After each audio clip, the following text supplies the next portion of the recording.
Welcome back to Leadership Lessons They Never Teach You. This is lesson 3.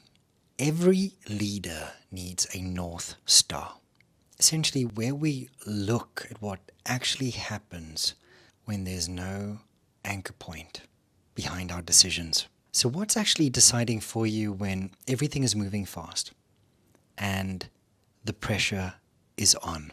Years ago, I was in high-ticket sales, and it was an interesting position because I was in the front end of the selling process, but I was also part of the delivery side where I would be consulting, coaching, and helping guide the clientele towards a set of outcomes. Ideally, them establishing a successful brand and business. The thing about sales is it's kind of a role where your close rate is your report card. That's the thing that everyone looks at on a Monday morning, and either you're on par, you're below standard, or you're doing really well. I was consistently above 40%. I was one of the top closers. Then the company went through a leadership and culture shift. And even though nothing around my skills essentially changed, I felt decentered. And my close rate dropped substantially. I was just hovering above and below 20%. And then I found it over time, it started dropping little by little. And the more it dropped, the more reactive I became instead of being responsive. I found that I was defensive on calls. I was trying to close too early. I was putting so much weight on the script itself and not really listening to the person I was speaking to. I was drilling through objections, and I felt pressured because this was my bread and butter. I would do all the standard things. I'd follow up. I would, follow all the steps that we agreed upon within the sales process. I found that my energy was off. I found that I had lost my center. What I find interesting is I ended up taking on someone else's lens instead of my own within this sales process.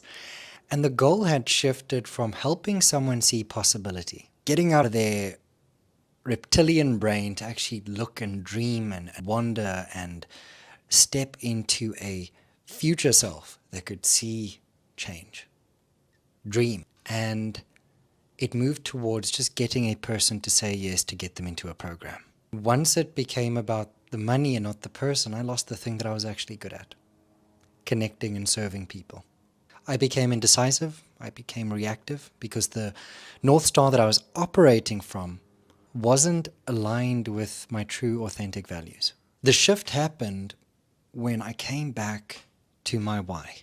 And the shift was, I'm doing this because I know this product, this service, will genuinely help and serve these people.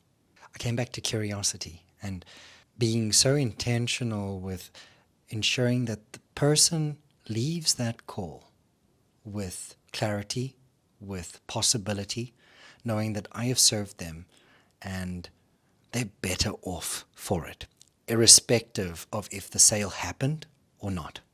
And then my close rate followed. But more importantly, the way in which I operate now is built on that value. And it's funny because I knew exactly what to do. I knew how to do it. I just had forgotten the why behind it. And so without direction, pressure makes decisions for you. And purpose is what stabilizes a leader when circumstances won't hold still, when things are just moving and there's a little bit of uncertainty and unrest. Vision is what keeps you consistent between one hard decision and the next.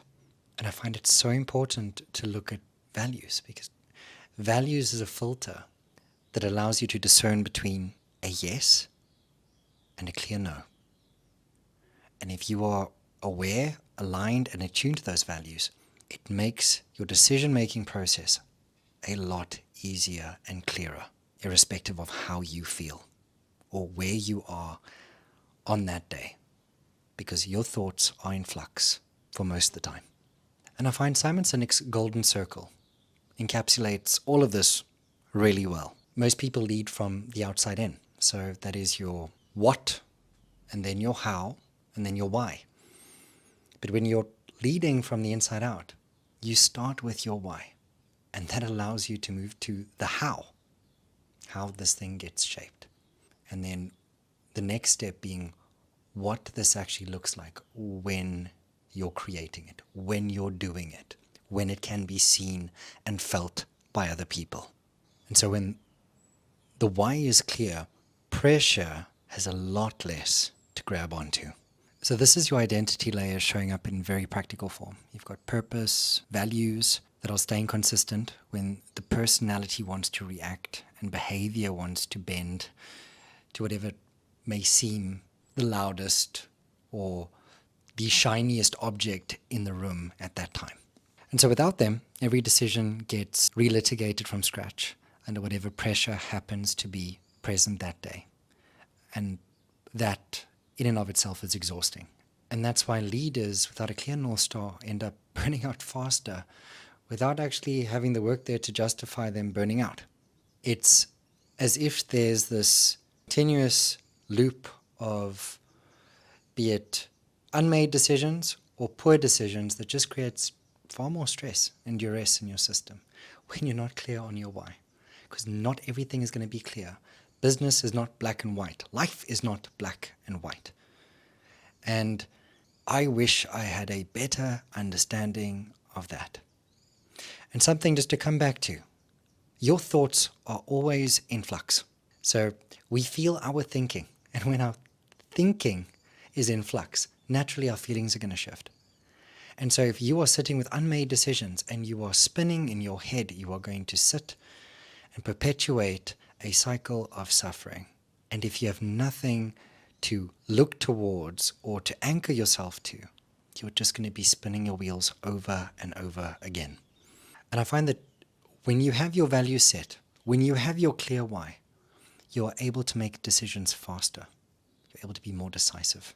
And you may not have all the answers, but you're able to pursue a clear direction and stay consistent on that path. So here's the question I want to leave you with this week. What is the one thing that stays true to you, no matter what changes around you? And is that truth running your decisions? Or is it highlighting the need to establish a clear North Star? Remember, leadership starts from the inside out. Have a great week. See you in the next one.